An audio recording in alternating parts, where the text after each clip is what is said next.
This lady right here, she sat down with Charlie Kirk, and he basically got her to say that black people only commit crimes because they're no longer afraid of white people. Basically making an argument for white supremacy, which is not what she was trying to do. She wasn't going for that. She wasn't thinking about what she was saying. And I'll insert a clip here so that you know I'm not lying. So I'm sorry, are you trying to say that blacks thrive under subjugation? No, I'm not. I'm saying I'm asking you the question. The data shows they were actually better in the 1940s. It was bad. It was evil. But what happened? Something changed.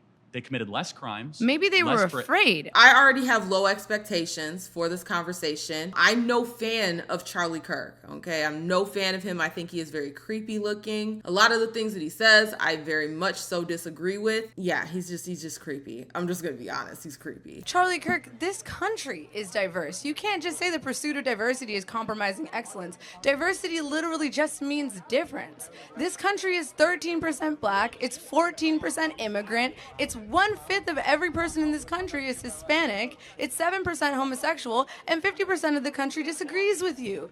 Okay, diversity is America. You cannot say all of that is true. You are America first if you do not care about half of America. I care about them so much, in fact. You care about them so much that you don't want to give them I didn't interrupt you. access. Usually when people do this, they overtalk. It's either one, they're way too emotional in the conversation, which guilty of. And then also they can't actually refute what you're saying, so they'd rather overtalk you. That way you can't get your point out. So then that way nobody in the audience will know how flawed your logic is because you won't allow the other person to speak. Based on what she's saying, I agree. That is true. America is very much so diverse. We can't argue there. I care about equal rights. Well, hold on. No one said rights. Hold on a second. No. I care about them. It is. It's equal rights. It's Naima, equal let access. Let me finish.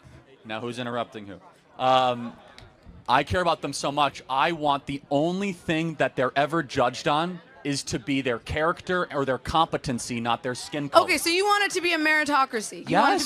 So let's talk about a meritocracy. Okay. What experience does Kash Patel have to run the FBI? Well, I'm guessing that they're talking about DEI and affirmative action, things like that. I'm going to let y'all know the real tea about DEI and affirmative action. I've said this before. All of those movements and policies were put forth in an effort to undermine black people. They want to put an asterisk next to everything that we do. And that's why I say, when we look at white supremacy, it is not a right versus left thing, okay? You got white supremacy on all sides, boo-boo. You have the Democrats who will smile in your face, the left, they will smile in your face and pretend like they're an ally, use your hardships to get themselves more benefits, things like that. And they'll also put forth policies that on paper seem like they're going to benefit you, but in reality, they don't. For instance, DEI, affirmative action. Whenever you have policies that say, well, we're going to allow certain races because we need to make sure we have the percentage, what it does is it puts an asterisk next to everything that you do. Because what they'll say is, you only got here because you're black, not because you're talented, graduated top of your class, worked very hard, have all these good relationships, things like that. They won't say that. They'll say it's because you're black. And how do you refute that when there's a policy on the books saying we need this percentage of black people in the company? How do you refute that? You could have earned your position, but because that policy is in place, everyone will second guess you. They will always be able to throw it in your face that you only got there because of those policies. It's a backhanded trick bag. It's not really meant to benefit you. And ironically enough, it didn't even really benefit black people, black women at all. It was mostly white women that benefited from DEI, but we're the face of it. That's the part. I hate being the face of things and then not reaping any of the benefits. I agree, those policies are terrible and they should be removed because they diminish any and all successes that black people, Latino people, LGBTQ people, all the minority groups. It diminishes everything that we do, not to lump us all together, because there's so many differences even with that. Based on like affirmative action, DEI, things like that, it will diminish all of your hard work, all the opportunities you reached out for, all the hard work that you put in to build your portfolio, all of that. DEI, they didn't earn it. It gives them a way out. And so that's what we say when mofos be playing both sides of the same argument. One is gonna smile in your face, the other side is gonna tell you to go fuck yourself. And it's like, what do you choose? Now, me personally, I refuse to choose. Okay, I'm not choosing the lesser of two evils. What I will do is vote based on policy. Both sides are going to play in your face, just in different ways. I refuse to fight tooth and nail for a policy that doesn't even benefit me but uses my face as like the advertisement for it so that people can discount the work that I put in. He has amazing experience. No, he doesn't. He wanted to start a UFC fighting program He has amazing experience. I got 5 words in. He was the most important thing. He was a public defender.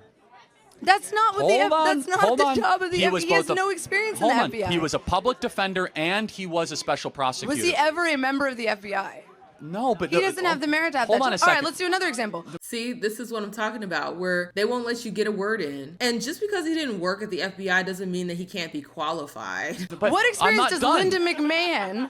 What experience does Linda McMahon have to run? She ran the Small Business Administration in the first term, which is a big, big organization. She was the head of the SBA. I do think that there probably could have been a better cabinet pick. Maybe I would want somebody that is more focused with education to be a part of that department. So I'll give you that. Hold on a second. She was previously a cabinet secretary and then became a different cabinet secretary. That's like a 1-to-1. Yeah, and then before that, she was enabling. Okay.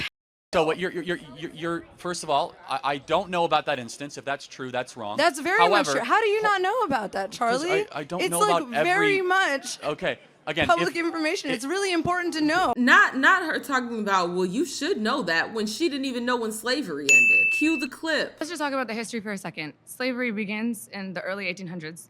Earlier. No. Slavery? 1816 is the beginning of slavery. 1619. Oh. Not talking about, well, why don't you know this? When you have this whole pro-black persona, you don't even know when all these different things were happening, but you're so loud and proud. But now you want to be like, well, why don't you know about this case that happened however many years ago with this one person that you probably don't even think about? Be for real. Tell me another unqualified person. Another unqualified person? Marco Rubio Hegseth. Okay. No, actually, I think Marco is slightly more qualified. Let's talk about Hegseth. He's the most qualified because he actually accepted enemy fire and lost loved ones and friends of his own. That doesn't make you... Hold on.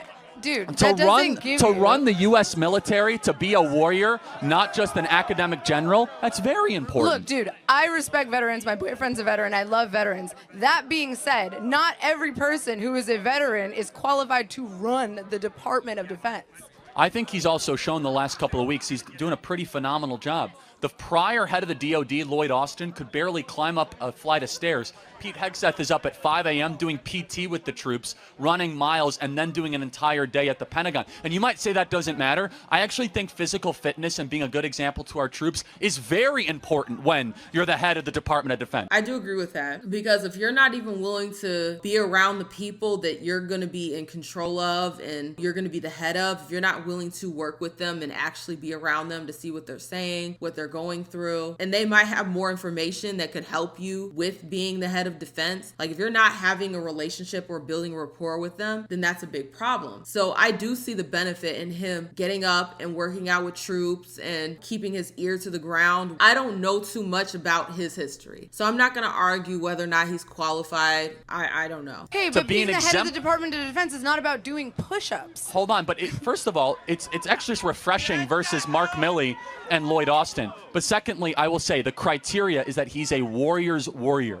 He's someone that was in the front lines. To this point, I actually do agree, because you have a lot of warmongering mofos that want to just put our sons and daughters on the front lines and just ship them off for pointless wars, okay? Because they're not the ones who have to fight them. So having someone there that was on the front lines and knows how devastating war is, okay, I would hope that he will be advocating against war to keep our troops safe, to keep them out of harm's way, especially if it's not necessary. So I do agree with that point. And actually received medals and knows what it's like to lose loved ones. And the other people that were qualified, Naima, We're people that got us in endless wars, people that never saw combat. I think it's finally time that we have someone in combat that runs the Secretary of Defense. I think that's immensely qualified. Okay, sure. We'll Fair say Kash Patel, who categorization. has never worked in the FBI. He was to a be prosecutor. Yeah, I mean, to his point, he was a prosecutor, right? That's what the FBI does. They prosecute mofos, right? They investigate and they prosecute. So, yeah, he's qualified. Let's be so for real here. He first got Do you the want to go? nomination. Do you want to go back to